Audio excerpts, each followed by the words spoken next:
you're doing well, and I hope you've practiced some of the things we went through in the previous lessons. Wonderful. So, today we're going to be looking at some phrases. I want to teach you the most common Italian commands that you will hear and use in everyday situations. These are essential phrases that will help you navigate Italy like a local, from restaurants to public transport, and truly they are all very, very useful. Okay, so pay attention and let's get right into it. Iniziamo. Let's begin. Number 1. Basta.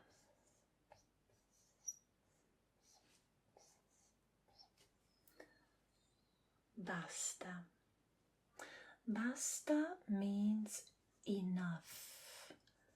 So it's also used to say stop it. So for example, if someone keeps insisting, maybe they want to sell something to you and you're done with it, you can say stop it, stop insisting. You can just say basta. Basta, non insistere. Stop insisting. Non insistere. Now, if you want, you can make this a bit more gentle by adding grazie. When would you need that? So, typical situation, if you're eating at someone's house, we tend to fill our guests' plates quite a bit. So it's very typical Italian to keep filling the plate of our guests. And maybe you're really full and you don't want a second serving. You can say basta così, grazie. So grazie adds a bit more gentleness and politeness. So basta così means this is enough. Thank you. Basta. So basta is a common command. It can have a very strong effect, but you can make it more polite by adding grazie. Basta così. Grazie. Okay? Number 2. Numero 2. Attenzione.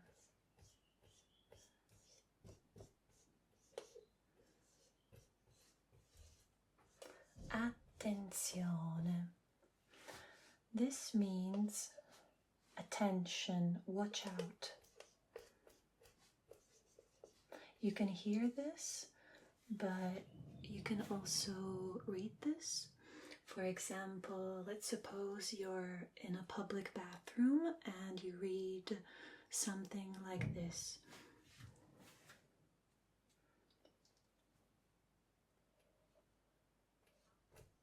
Attenzione,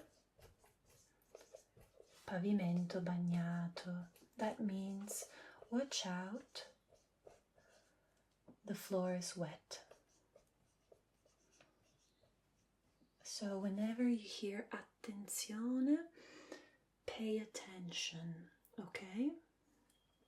They're telling you watch out. Number 3.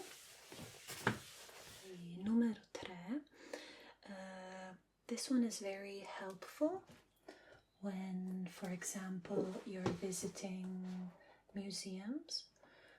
So you could hear this, or you may need to use this. And the command, the phrase is silenzio. Silenzio. This means silence. So it's used as be quiet, silence. For example, if someone is making a lot of noise, speaking out loud in a museum or at the movies, you can say silenzio, per favore.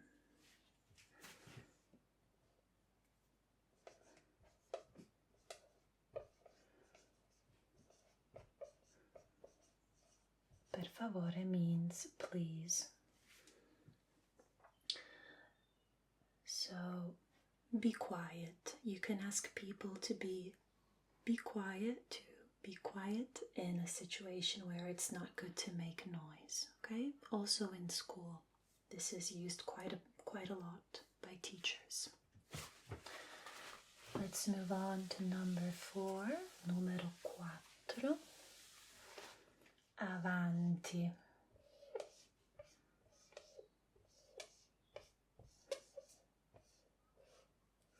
Avanti literally means forward, but it's used to say come in or next one. For example, if you're lining up or you're waiting outside for maybe a doctor's appointment and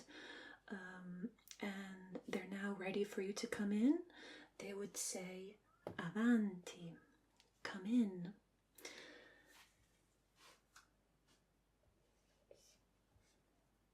Avanti.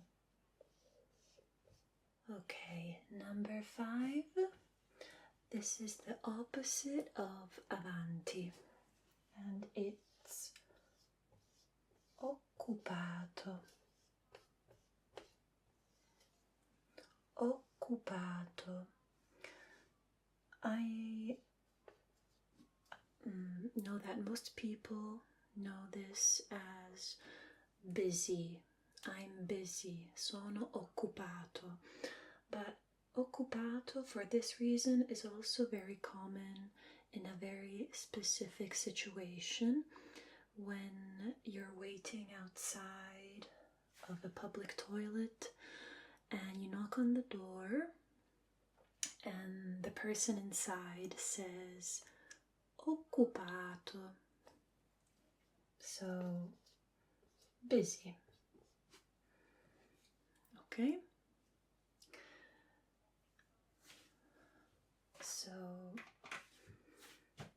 this is what you want to learn if you find yourself in that situation. Just shout out occupato and you'll be good to go.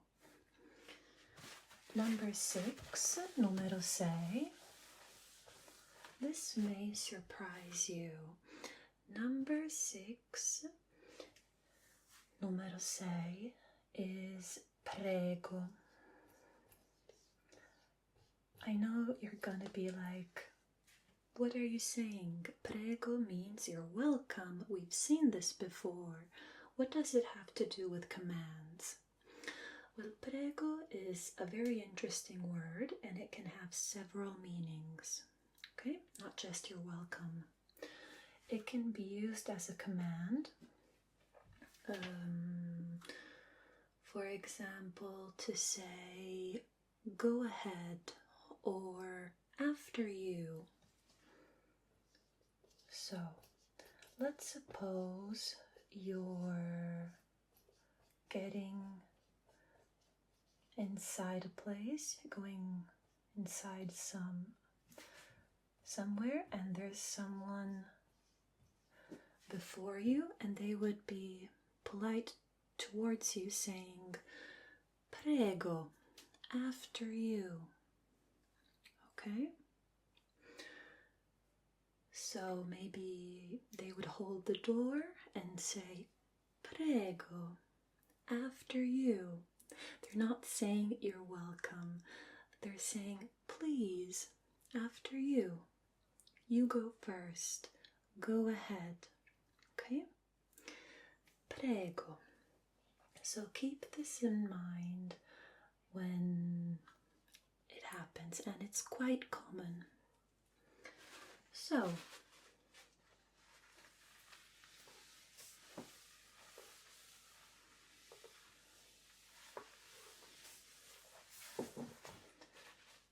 all these commands are the same for formal and informal situations, okay?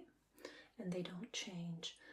But the ones I'm going to explain to you now actually have two forms. A formal one, which is the one that you're more likely to hear or use when you're traveling to Italy, because you're going to have to communicate with strangers. And there's also an informal version that's going to be useful when you're with people with whom you're familiar with. Okay, so friends, family. But I'll show you both forms, okay? So formal expression and the informal one. So if you make friends in Italy, you can also use the informal one, okay? So the reason why we have two different forms is because these commands use the imperativo, which is a specific verb conjugation that we use for commands like in English. So since it's a verb conjugation, we will have two forms, which is the informal and the formal one, which is lei. We saw this in one of the first lessons, okay? So let's see these commands. Okay, so the first one, number 7, numero 7, and it's how you say wait, and it's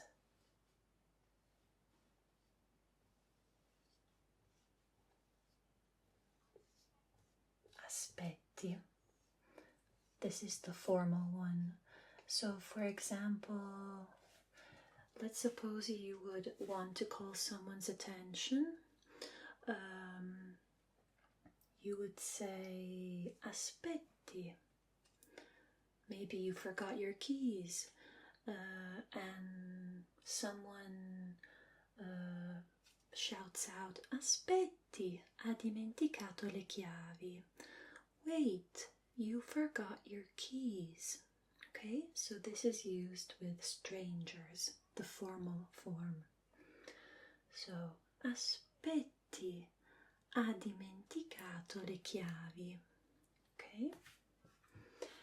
Now, how do we turn this into the informal form? Simply changing the last letter. So the informal form of aspetti is aspetta. Aspetta with friends and family. Aspetti with a stranger. Okay?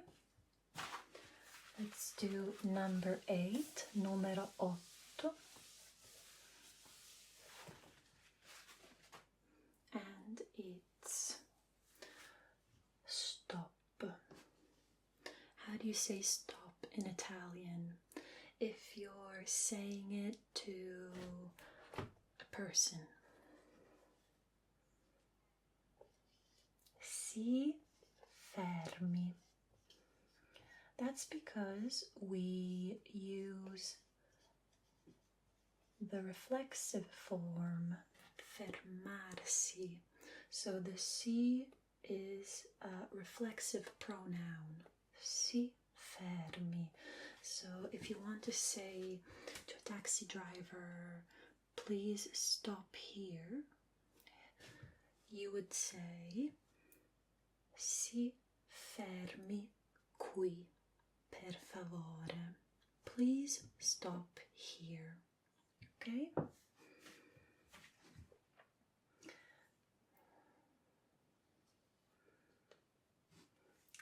Si fermi qui, per favore.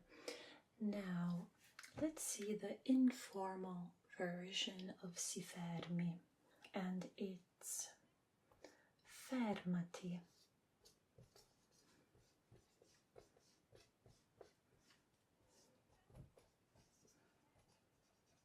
This means stop, but for people you are familiar with, okay? Friends and family.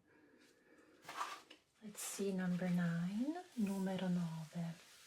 So what if you want to tell someone, tell me. If you want to ask someone to tell you something, this can be stronger or more gentle depending on how you phrase your sentence. But in Italian, it would be dica, formal. So dica means tell me.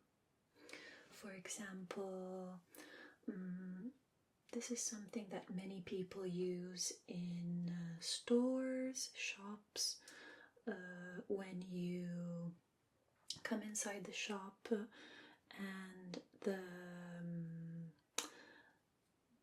the person inside would say dica, so tell me what you need.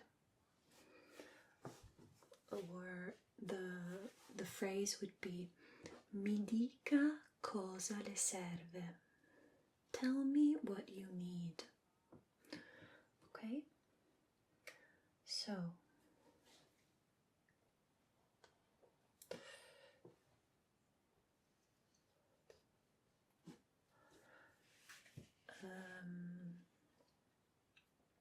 mi dica is the formal way of asking someone what they need, to tell you what they need. How do you turn this into informal? It would be dimmi. Dimmi. This is something you may hear a lot when you practice your Italian with family or friends or with your teacher.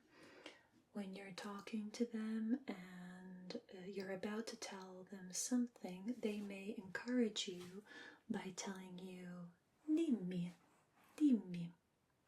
Okay? Okay, let's see number 10, numero 10.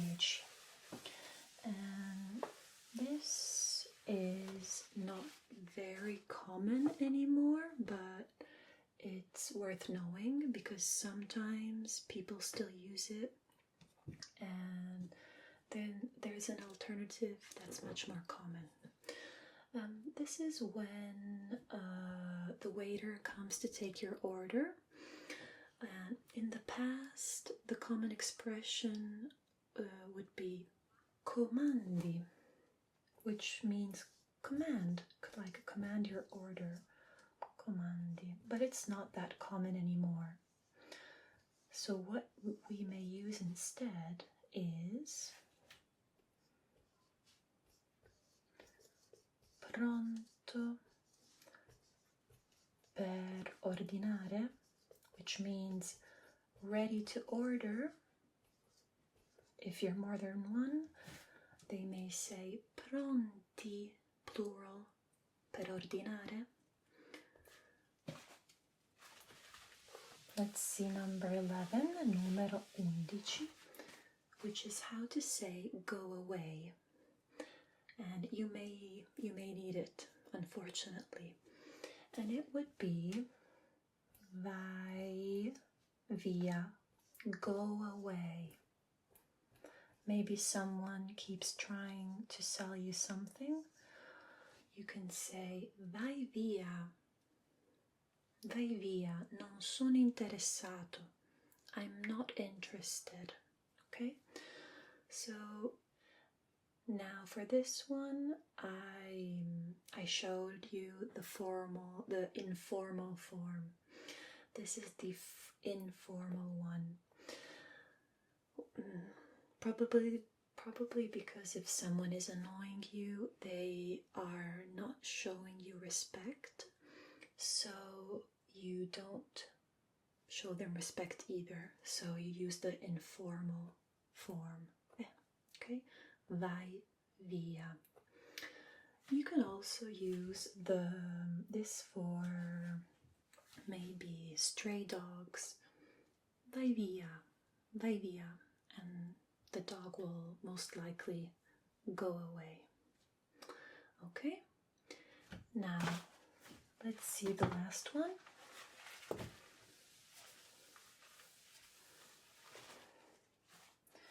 And this is used for traveling in a group, actually 2 phrases. So the first one would be, let's start. And we actually have 2 forms. So iniziamo or cominciamo. They both mean let's start.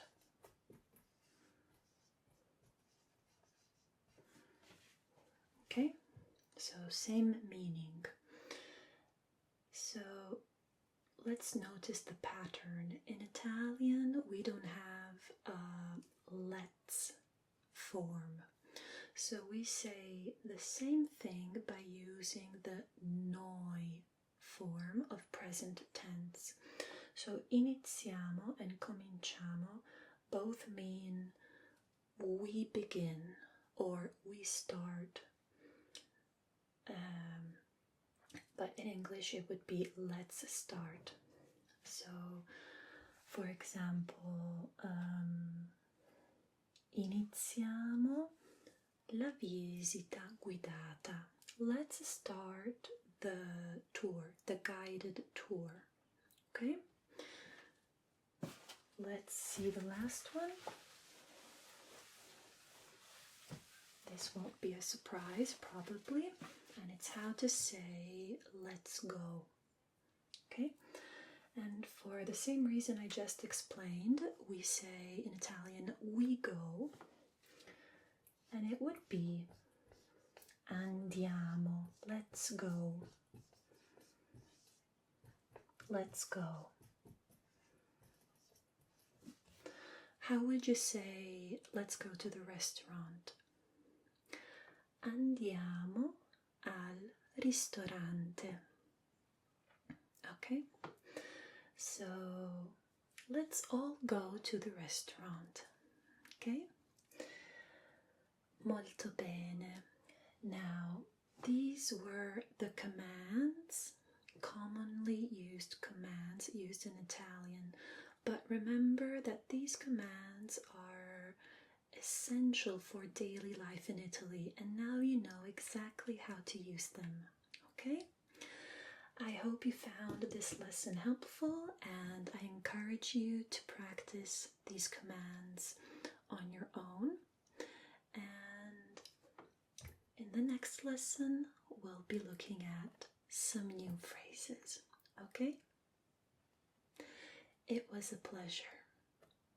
Have a good day. Ciao, ciao.